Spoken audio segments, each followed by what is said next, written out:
Hi friends, இன்றைக்கி நம்ம என்ன வீடியோ வந்து பார்க்க போகிறோம்னா, இது கிருத்திகை அன்றைக்கி, அதாவது லாஸ்ட்டு சண்டே அன்றைக்கி எடுத்த வீடியோ. அன்றைக்கி காலையில் ஒரு 4 மணிலேருந்து நைட்டு வரைக்கும் அப்பப்போ எடுத்த வீடியோஸ் மட்டும் தான் அதில் நான் ஷேர் பண்ணியிருக்கிறேன். இந்த வீடியோ ரொம்ப இன்ட்ரெஸ்டிங்காக இருக்கும், கண்டிப்பாக உங்களுக்கு ரொம்ப பிடிக்கும். காலையில் 4 மணிக்கு எழுந்திருக்கிறதுக்கு ஒரு 3:30 மணி போலலாம் வந்து அலாரம் வச்சுட்டாங்க. அது ஒரு 3 தடவை வந்து அடிச்சுக்கிட்டே இருக்கும். அதை ஆஃப் பண்ணிவிட்டு தூங்கினாதாங்க மனசு கொஞ்சம் நிம்மதியாக இருக்கும். அந்த ஒரு 10 நிமிஷம் தூக்கம் சொர்க்கம் மாதிரி வந்து இருக்கும். அப்படியே முள்ள எழுந்திருக்கிறதுக்கவே மணி 4:15 கிட்ட வந்து ஆகிடுச்சு. எஞ்சமே நேராக வந்து சுவாமியை பார்த்துட்டு நம்ம போய் வந்து பார்த்திங்கன்னா ஃப்ரெஷ் ஆகிட்டு அதுக்கப்புறமா வந்து காலையில் பிரம்ம முகூர்த்த பூஜை வந்து பண்ண போகிறேன். சீக்கிரமாக ஒரு காக்கா குளியலில் போட்டாச்சு. வெளியில் வரவே 4:30 ஆகிடுச்சு. ஃபஸ்ட்டு ஒரு கிளாஸ் தண்ணி குடிச்சிட்டு இப்போ அடுப்பில் வந்து பார்த்திங்கன்னா டிஃபனுக்கு வந்து சாம்பாருக்கு தான் வந்து பருப்பு வைக்கிறேன். இன்னும் மிக்ஸி வந்து சரி பண்ணலை. அதனால் வந்து இன்றைக்கி பார்த்திங்கன்னா மாவு இருக்குது, தோசையாவது இல்லை இட்லியாவது வந்து ஊற்றணும். அதுக்கு தான் வந்து டிஃபனுக்கு சாம்பார் வந்து வைக்கிறதுக்காக அடுப்பில் பருப்பு வச்சுட்டு அதிலே வந்து வெங்காயம், தக்காளி, பச்சை மிளகா மட்டும் போட்டு மிளகாத்தூள், மஞ்சத்தூள், உப்புலாம், பெருங்காயத்தூள்லாம் போட்டு ஒரு 4 சவுண்டு வச்சு இறக்கிட போகிறோம். ரொம்ப சிம்பிளான ஒரு சாம்பார் தான், காயெல்லாம் எதுவும் கிடையாது. இன்றைக்கி தான் போய் காய் வாங்கிட்டு வரணும். அப்புறம் இன்றைக்கி வந்து பார்த்திங்கன்னா ஆடி கிருத்திகை. எனக்கு இன்றைக்கி வந்து ரொம்ப ஸ்பெஷலான ஒரு நாளுங்க. என்னுடைய வாழ்க்கையிலே இது வந்து இந்த நாள் மறக்க முடியாத நாள் தான். அது என்னென்னு வந்து பார்த்திங்கன்னா, இது வரைக்கும் இந்த லைஃப்பில் நான் வந்து நடைப்பயணம், கிரிவலம்னு வந்து நான் போனதே வந்து கிடையாது. இன்றைக்கி தான் ஃபஸ்ட் டைம் வந்து திருப்பூரன் கந்தசுவாமி முருகன் கோயிலுக்கு வந்து நடைப்பயணம் வந்து போக போகிறேன். அது 2 நாளைக்கு முன்னாடி முடிவு பண்ண திடீர் பயணம் தாங்க அது. நான் எதிர்பார்க்கவே இல்லை. நாங்கள் ஃப்ரெண்ட்ஸுங்களோட சேர்ந்து வந்து போயிருந்தோம். டியூஷன் மேம், அப்புறம் வந்து எங்கள் ஊருக்காரங்க ஒருத்தங்க இருக்காங்க, அக்கா, அப்புறம் அவங்க அப்பார்ட்மெண்ட்டில் இருக்கிறவங்க எல்லோரும் சேர்ந்து ஒரு 8 பேர்கிட்ட வந்து நாங்கள் போனோம். 2 நாளைக்கு முன்னாடி வந்து சொல்லிகிட்டு இருந்தாங்க டியூஷன் மேம் கிட்ட, இதுமாரி வந்து நம்ம ஆடி கிருத்திகை அன்னைக்கு கோயிலுக்கு வந்து போகலான்னு வந்து சொல்லிட்டு இருந்தாங்க. நடந்து போகிறத பற்றி பேசிகிட்டு இருந்தாங்க. அப்போ நாங்கள் இருந்தேன். அப்போ வந்து பார்த்திங்கன்னா, அப்போ நான் அவங்கள்ட்ட வந்து சொல்லலை. வீட்டுக்கு வந்து யோசிச்சுங்க, இது வரைக்கும் என்ன நம்ம நடைப்பயணம் வந்து போனதே கிடையாது, அதாவது கிரிவலம் வந்து போனதே கிடையாது. அவங்க சொல்லும் போதே ஆசையாக இருந்தது. லாஸ்ட் இயர் கூட மேம் போயிட்டு வந்து பேசிகிட்டு இருக்கும்போது கூட அப்போயும் வந்து எனக்கு ஆசையாக இருந்தது. எனக்கும் போகணுன்னு வந்து அப்போவே வந்து தோணுச்சு. அதுக்கு தகுந்தமாரி இந்த டைம் அவங்க பேசிகிட்டு இருக்கும்போதே வந்து நான் அப்புறம் யோசித்தேன், வீட்டுக்கு வந்து நம்மளால் முடியுமா அப்படிங்கிறத பற்றி தான் யோசித்தேன். அதுக்கப்புறம் வந்து சரி, நம்மளால் முடியாதது என்ன அப்படிங்கிற மாரி டக்குன்னு வந்து நான் முடிவு எடுத்துட்டேன். சாதனா பாட்டையும் கேட்டேன். அவங்க தான் கொஞ்சம் பயந்தாங்க. உன்னால் வந்து இவ்வளோ தூரம்லாம் நடந்து போய் உனக்கு பழக்கமே கிடையாது, நீ போயிட்டு வந்துடுவியா அப்படின்னு சொல்லி கேட்டாங்க. என்னால் முடிவுங்க, ஏன்னா குட்டி பசங்கள்லாம் வந்து வராங்க. அதுக்கப்புறம் என்னோடய வயசில் பெரியவங்களும் வந்து வராங்க. அவங்களாலே நடக்க முடியும்னா என்னால் முடியாதா அப்படின்னு சொல்லி கேட்டுட்டு இருந்தேன்.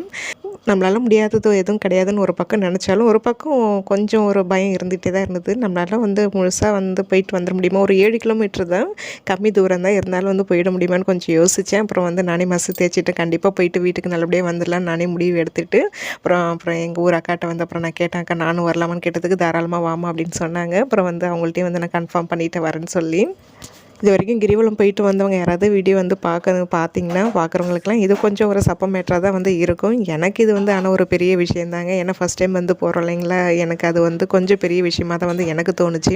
ஆனால் இன்றைக்கி நல்லபடியாக வந்து நான் முருகன் கோயிலுக்கு நடைப்பயணம் கிரிவலம் போயிட்டு வந்துட்டேன்னா கண்டிப்பாக வந்து திருவண்ணாமலையும் என்னால் வந்து போயிட்டு வர முடியும்னு எனக்கு ஒரு நம்பிக்கை வந்து இருக்குது. ஏன்னா இது வரைக்கும் நான் திருவண்ணாமலைக்கு வந்து நான் போனதே கிடையாது. அதுவும் வந்து திருவண்ணாமலை கிரிவலம் வந்து போகணும்னு ரொம்ப ஆசை எனக்கு. சாதனா பாட்டை வந்து கேட்போம், கண்டிப்பாக நல்லா முடியாதுன்னு சொல்லிட்டு என்னை ஆச்சிட்டு போக மாட்டாங்க. ஏன்னா அவங்க அடிக்கடி வந்து போவாங்க. எதுக்காக அவங்க பயப்படுறாங்கன்னா, இப்போ கல்யாணம் ஆகி வந்ததுக்கு அப்புறமா வந்து பார்த்திங்கன்னா நம்மளுக்கு நடைப்பயணங்கிறது ரொம்ப கம்மி தாங்க. அவங்க அப்படியே அவங்க வண்டியில் பின்னாடி தொத்திக்கிட்டு போகிறது வர்றது. அதுக்கப்புறம் வந்து இப்போ நமக்குன்னு தனியாக வண்டி வாங்கினதுனால நடந்து போகிற பழக்கமே கிடையாது. எங்கே போனாலும் சல்லுன்ட்டு வண்டி எடுத்துகிட்டு போயிட்டு வந்துடும் இல்லைங்களா. நடக்கிறது வந்து ரொம்ப கம்மியாயிடுச்சு எனக்கு. அதனால தான் கொஞ்சம் யோசிப்பாங்க, பழக்கம் இல்லாமல் இதுமாரி நடக்கிறவனுக்கு வந்து கால் வலி வரும், உடம்பு வலிக்கும், ஒரு நாளைக்கு வந்து படுத்துருப்பேன் அப்படின்னு சொல்லிட்டு அதுக்கு தான் அவங்க வந்து பயந்தாங்க. ஒரு பக்கம் என்னை பற்றி அவங்க எப்படி கவலைப்பட்டாலுமே இன்னொரு பக்கம் அவங்களுடைய கவலைங்க என்னன்னு வந்து பார்த்திங்கன்னா, நான் நடந்து போயிட்டு வந்து 2 நாளைக்கு வந்து படுத்து போனோம், அப்படி படுத்துக்கிட்டேன்னா அவங்கள வேலை வாங்கிடுவேணும், சோறாக்க சொல்லிடுவேணுன்ட்டு ஒரு பயம் வேறு அவங்களுக்கு. இந்த திருக்கழுக்குன்றம் அப்புறம் கோயிலுக்கெலாம் அந்த மலையில் படிக்கட்டு ஏறி போயிட்டு வந்தோம்னா அடுத்த நாள் எனக்கு சுத்தமாக வந்து முடியாதுங்க. அவங்கள தான் வந்து செய்ய சொல்லுவேன். அதனால தான் அவங்க வந்து பயப்படுறாங்க. அவங்களுக்கு கொஞ்சம் இந்த வேலை செய்கிறதுனாலே ரொம்ப கஷ்டமாக தான் இருக்கும். இருந்தாலும் வந்து செய்வாங்கங்க, செஞ்சு கொடுப்பாங்க. கொஞ்சம் என்ன ஒன்று கஷ்டப்பட்டுகிட்டே வந்து செய்வாங்க, அவ்வளோதான். நல்லபடியாக இந்த கிரிவலம் போயிட்டு வரணுன்னு சொல்லிட்டு காலையிலே வந்து சாமியெல்லாம் வந்து கும்பிட்டுட்டு டிஃபனுக்கு சாம்பார் வந்து வச்சு விட்டுட்டு, தாளிக்கல நீங்கள் வந்து தாளிச்சிக்கோங்கன்னு சொல்லிட்டு, ஏன்னா போயிட்டு வரதுக்கு எவ்வளோ நேரம் ஆகணும் வந்து தெரியாது, மிக்ஸி வேறு இல்லை. அப்புறம் அவங்களுக்கு சட்னி அரைக்க முடியாதுங்கனால தான் சாம்பார் வந்து வச்சேன். நான் மட்டும் தான் வந்து போகிறேன். பசங்க வந்து தூங்கிட்டு இருந்தாங்க. அவங்க என்னை கொண்டு வந்து விட்டுட்டு வீட்டுக்கு வந்துடுவாங்க. வீட்லேயும் சாமி கும்பிட்டுட்டு போகும்போது பிள்ளையார் கோயிலில் சாமி கும்பிட்டுட்டு போ, நல்லபடியாக வந்து போயிட்டு வரணும்னு சொல்லி வேண்டிட்டு போ, இடையில ஒன்றும் ஃபோனு வராது அப்படின்னு சொல்லி கேட்டுகிட்டே கிண்டல் பண்ணிகிட்டே தான் வந்துட்டு இருந்தாங்க. அவங்க அப்பார்ட்மெண்ட்டில் இருக்காங்க. அங்கே அப்பார்ட்மெண்ட் போகிறதுக்குள்ளே கொஞ்சம் டைம் ஆகிடுச்சு. அதனால் அவங்க கிளம்பி ஒரு 2 நிமிஷம் நடந்து போயிட்டுருந்தாங்க. அப்புறம் அவங்க போகிற இடத்துக்கு என்னை விட்டுட்டு அதுக்கப்புறம் அவங்களும் வீட்டுக்கு போயிட்டாங்க. கரெக்டாக வந்து நாங்கள் நடக்கிற இடத்துலேருந்து கோயில் வந்து பார்த்திங்கன்னா ஒரு 7 கிலோமீட்டர் கிட்ட வந்து வரும். அப்படியே பொறுமையாக வந்து நடந்து போனாங்க. ஒரு 1 1/2 மணி நேரத்தில் என்ன பொறுமையாகவும் இல்லாமல் ரொம்ப ஃபாஸ்ட்டாகவும் இல்லாமல் தான் வந்து நடந்தோம். கரெக்டாக ஒரு 1 1/2 மணி நேரத்தில் வந்து கோயில் ரீச் ஆகிட்டோம். ஃபஸ்ட் டைம்ங்கிறதுனால வந்து பார்த்திங்கன்னா நான் ரொம்ப பயந்த மாரிலாம் வந்து ஆகலைங்க. அந்தளவுக்கு எனக்கு கால் வலி வந்து இல்லை நடக்கும்போது. ஒரு 5:45 கிட்ட வந்து நடக்க ஸ்டார்ட் பண்ணாங்க. ஒரு 7:45 கிட்டத்தட்ட 8 மணிக்கிட்டலாம் கோயிலுக்கு ரீச் ஆகிட்டோம். இடையில வந்து சிதம்பரம் சுவாமிகள் கோயிலுக்கும் போயிட்டு அங்கே சாமி கும்பிட்டு அதுக்கப்புறம் அங்கே போனதுனால எக்ஸ்ட்ரா அந்த டைம் வந்து ஆச்சு. ஃபஸ்ட்டு நடக்க ஸ்டார்ட் பண்ணும்போது கொஞ்சம் ஸ்லோவாக தான் வந்து நடந்தேன். அதுக்கப்புறமா தான் கொஞ்சம் ஃபாஸ்ட் எடுத்தேன். ஆனால் வந்து பார்த்திங்கன்னா நாங்கள் நடந்து போகும்போது வந்து பார்த்திங்கன்னா லெஃப்ட் சைடாக வந்து நாங்கள் போகலை, ரைட் சைட்லேயே தான் வந்து போனோம். அதாவது ஆப்போசிட்டில் வண்டி வர மாரி நாங்கள் வண்டி பார்த்துட்டு போகிற மாரி தான் வந்து நடந்து போனோம். அந்த லெஃப்ட் சைடு வந்து போனோம்னா வந்து கொஞ்சம் லேட் ஆகும். ஏன்னா பின்னாடி வண்டி காரு நிறைய வந்துகிட்டே இருக்கும். பின்னாடி திரும்பி பார்த்து நடக்கிற மாரி இருக்கும். அது சரி வராதுன்னு சொல்லிட்டு இவங்க இந்த சைடு தான் எப்போதுமே வந்து நடந்து போவாங்களே. இவங்கெல்லாம் அடிக்கடி வந்து போயிருக்கிறாங்க. நான் தான் இந்த இதில் வந்து ஃபஸ்ட் டைம். இன்னொருத்தவங்களும் க்ரீன் கலர் சுடிதார் போட்டிருக்காங்க இல்லைங்களா, அவங்களும் இந்த டைம் ஃபஸ்ட் டைம் வந்து வராங்க. அவங்களும் என் டியூஷன் மேம் அதுக்கப்புறம் எங்கள் ஊர் அக்காங்கெல்லாம் வந்து ஏற்கனவே வந்திருக்கிறாங்க. அதாவது அவங்களுடைய பொண்ணு வந்து பார்த்திங்கன்னா சாதனா கிளாஸ்மேட்டு தான். அவளோட சின்ன பொண்ணும் வந்து நடந்து வர. சாதனா வந்து முன்னாடியே வந்து நான் கூப்பிட்டேன். அவளுக்கு அதுமாரி நடந்து பழக்கம் இல்லைங்கிறதுனால என்னால் முடியாது, நான் வரமாட்டேன்னு வந்து சொல்லிட்டேன். எவ்வளோ நானும் சொல்லி பார்த்தேன், சாதனாப்பும் சொல்லி பார்த்தாங்க. அவள் கேட்கவே இல்லை, அவள் வரமாட்டேன்ட்டா. அதனால் நானும் ரொம்ப கம்பல் பண்ணேன். ஆனால் வெற்றி ரொம்ப ஆர்வமாக இருந்தாங்க. நான் வரமான்னு சொல்லி கேட்டுட்டு இருந்தேன். நான் தான் அவனை வந்து வேண்டான்னு சொல்லி விட்டுட்டு வந்துட்டு, ரொம்ப சின்ன பையனாக இருக்கான். ஏன்னா அவனுக்கும் பழக்கம் கிடையாது. ஏன்னா நானும் இதான் ஃபஸ்ட் டைம் வந்து நடந்து வர்றேன். அவனையும் வந்து கூட்டிகிட்டு வந்துட்டோம்னா இடையில வந்து நம்மளை தூக்க சொல்லிட்டான்னா வந்து ரொம்ப கஷ்டமாக ஆகிடும். அதனால தான் வந்து இந்த வாட்டி அவனை விட்டுட்டு வந்துட்டு நம்ம ஃபஸ்ட்டு இப்போ போய் பார்ப்போம் எப்படி இருக்குன்னு பார்த்துட்டு அதுக்கு தகுந்த மாதிரி நெக்ஸ்ட் டைம் வேணால் வெற்றி குட்டியை கூட்டிகிட்டு வரலாம் அப்படின்ட்டு வந்து நினச்சிட்ருக்கேன். இப்படி தான் 2 பேருமே வந்து கூட்டிகிட்டு வரணும். நடந்து வரும்போது கொஞ்சம் தனியாக வந்துட்டு இருந்தேன்னா அப்போ வந்து முருகன் மந்திரம்னு சொல்லிகிட்டே வந்துட்டு இருந்தேன். அப்புறம் கூட எல்லோரும் வரும்போது அப்புறம் அவங்கக்கிட்ட பேசிக்கிட்டே வந்ததில் வந்து நடந்த அந்த இதுவே தெரியலங்க, அந்த லுப்பே தெரியல. சீக்கிரமாகவே வந்து கோயிலுக்கு வந்தாச்சு. ஃபஸ்ட்டு சிதம்பரம் சுவாமிகளை பார்த்துட்டு அதுக்கப்புறம் அங்கேருந்து ஒரு 3/4 கிலோமீட்டர் தான் கோயிலுக்கு வந்து ரீச் ஆகிட்டோம். ஒன்றும் இல்லை, அன்றைக்கி வந்து செம கூட்டங்க. ஆடி கிருத்திகை அன்றைக்கெலாம் வந்து அதுவும் ஞாயிற்றுக்கிழமை வரலைங்களும் சொல்லவே தேவையில்லை. திருப்பூரில் வந்து அவ்வளோ கூட்டம் இருந்தது. நடந்து வரும்போது எங்கேயுமே வந்து நிற்காமல் உட்காராமல் வந்து அப்படியே ஸ்லோவாகவே நடந்து வந்தாச்சுங்க. நடந்து வரும்போது எனக்கு ஒரு தெளிவு வந்துருச்சு. நம்மளால் வந்து திருவண்ணாமலை கிரிவலம் கண்டிப்பாக போக முடியும்னு எனக்கு ஒரு நம்பிக்கை வந்துருச்சு. இவ்வளோ தூரம் நடந்து வந்து முருகனை தரிசித்து அது வந்து அவ்வளோ சந்தோஷமாக இருந்ததுங்க, சொல்ல வார்த்தைகளே இல்லை.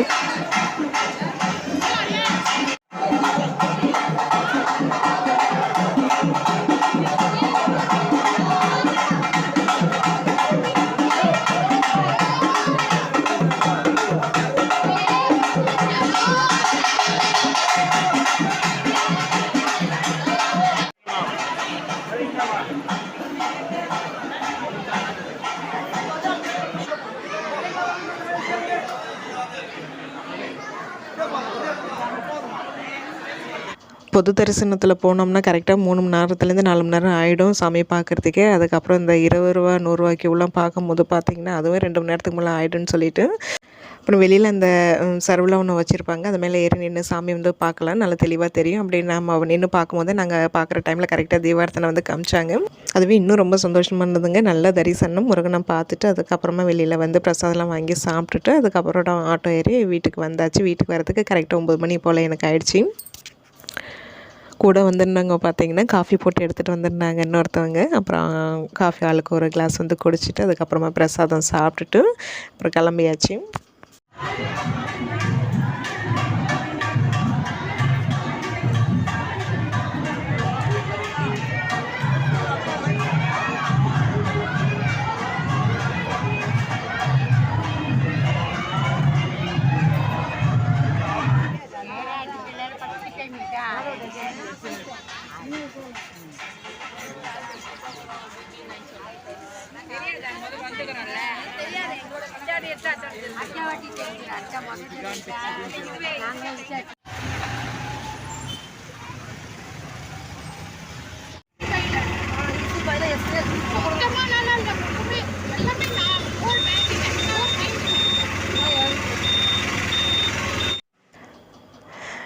நடந்துக்கிட்டே நின்றுட்டே இருந்தால் ஒன்றும் வந்து தெரியலங்க. நம்ம உட்காந்து எழுந்திருக்கும்போது படுத்திருக்கும்போது தான் வந்து இந்த உடம்பு வலி கால் வலிலாம் எனக்கு கொஞ்சம் அதிகமாக தான் இருந்தது.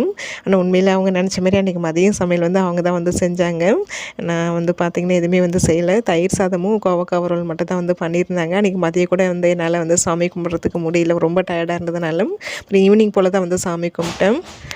அன்றைக்கி அந்த நாள் மட்டும்தான் வந்து பார்த்திங்கன்னா கொஞ்சம் உடம்பு வலி கால் வலிலாம் அதிகமாக இருந்தது. அடுத்த நாளில் வந்து பார்த்திங்கன்னா நார்மலாக ஆகிடுச்சு. அந்தளவுக்கு வந்து இல்லை.